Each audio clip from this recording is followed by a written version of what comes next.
Razmere v slovenskem zdravstvu se pravzaprav nenehno spreminjajo, vendar ne na bolje, ampak na slabše. Kako to občutite zdravniki? Kako vam uspeva ohranjati delo še kakovostno in dovolj varno? Ja, zdaj je prišel čas, ko smo v družinski medicini resnično v zelo, zelo hudi krizi.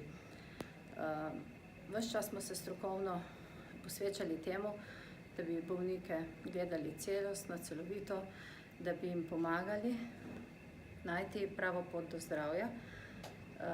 Pravzaprav pa se zdaj srečujemo s pomanjkanjem zdravnikom, z ogromno preobremenjenostjo, veliko birokratizacije, administrativnih ukrepov, pravil, kjer se pravzaprav spreminjamo, nažalost, namesto da bi bolnike tekom dneva gledali in pišemo napotnice, čakamo, da nam spusti e-sistem napotnico naprej, če preneha veljati, jo ponovno moramo napisati, številne razloge, ker ni prava napotnica, veliko je klicev, tako da v bistvu postajamo dejansko bolj birokratski, pravzaprav ravno zaradi tega, ker sistem pravil, namesto da bi krepil vsebinski del zdravnikovega dela, se pravi strokovni del, bolj krepi birokratske pravila, ki jim moramo slediti, sicer pa seveda so na vratih bolniki, na vratih so inšpektorji, na vratih je zavarovalnica, kazni, kar nikakor ni ugodno za delo v družinski medicini.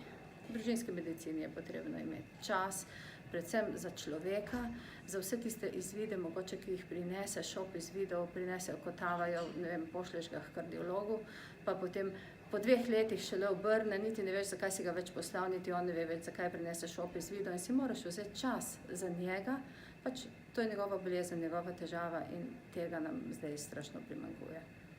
In kaj pravzaprav v tem smislu prinaša pravkar sprejeti splošni dogovor za tekoče leto? Verjetno ne bo prinesel velikih izboljšav. Splošni dogovor pravzaprav je družinske zdravnike izigral, predvsem na 2 točkah.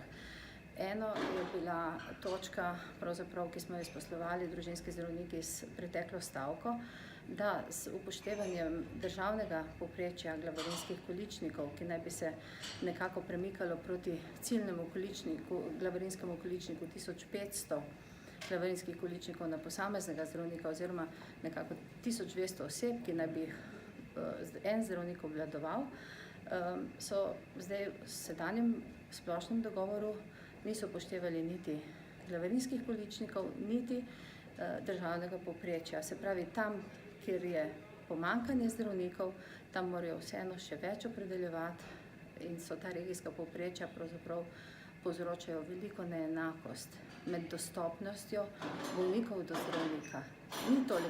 Ne gre toliko za zdravnike, kot gre za bolnike, ker tam, kjer je zdravnik obremenjen, je lahko še bolj obremenjen in tam, kjer so razbremenjeni, kjer je bila lokalna politika pametna in je zaposlila, ne glede na to, ali je ZZZS plačal programe ali ne, kjer so zaposlili mlade zdravnike, tam jih imajo in tam je dostopnost bolnikov do zdravnika bistveno boljša.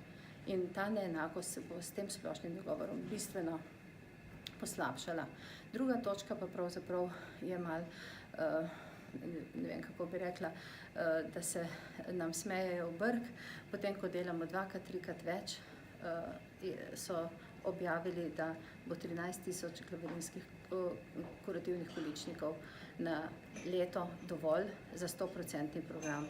Mi pa pravzaprav najbolj obremenjeni zdravniki naredimo tudi 2-krat ali 3-krat toliko, kaj nam sporočajo, da nam ni treba delati. Pravzaprav so bolniki tisti, ki morajo razmisliti, ali je ta splošni dogovor pravi ali ne. Po drugi strani pa so že napovedane skupinske odpovedi zdravnikov, tako v Kranju, denimo v Celju, tudi marsikje drugje in bodo verjetno sledili. Sindikat Fides obljublja zaščito zdravnikov, vendar taka rešitev ni prava. Kaj bi bilo dejansko treba ukreniti? Recept za to je vlada dobila, vendar se v tej smeri nič ne zgodi. Ker se sama tudi dolgo časa že pogovarjam z vodstvom v zdravstvenem domu in nekako spremljam te razmere, si predstavljam, kako v zelo hudi stiski so bili ti kolegi, da so se tudi oni veliko pogovarjali, pregovarjali in na koncu pravzaprav sprejeli tako drastično odločitev, ki ne vpliva samo na delo javnih zavodov, ki vpliva predvsem na njihovo osebno in družinsko življenje. Se pravi, je to res ogromna kriza, ki jo nobeden ne prepozna. In jaz upam, da bo Fides in da bomo v Fidesu seveda jih podprli moralno, finančno in verjetno tudi s kakšno obliko sindikalnega boja, da jim mogoče te odpovedi niti ne bo treba realizirati. Jaz upam, da res ne, da se bo politika ob takih napovedanih odpovedih le vprašala, ali je to možno danes v Sloveniji, ko gremo naprej v razvito Evropo.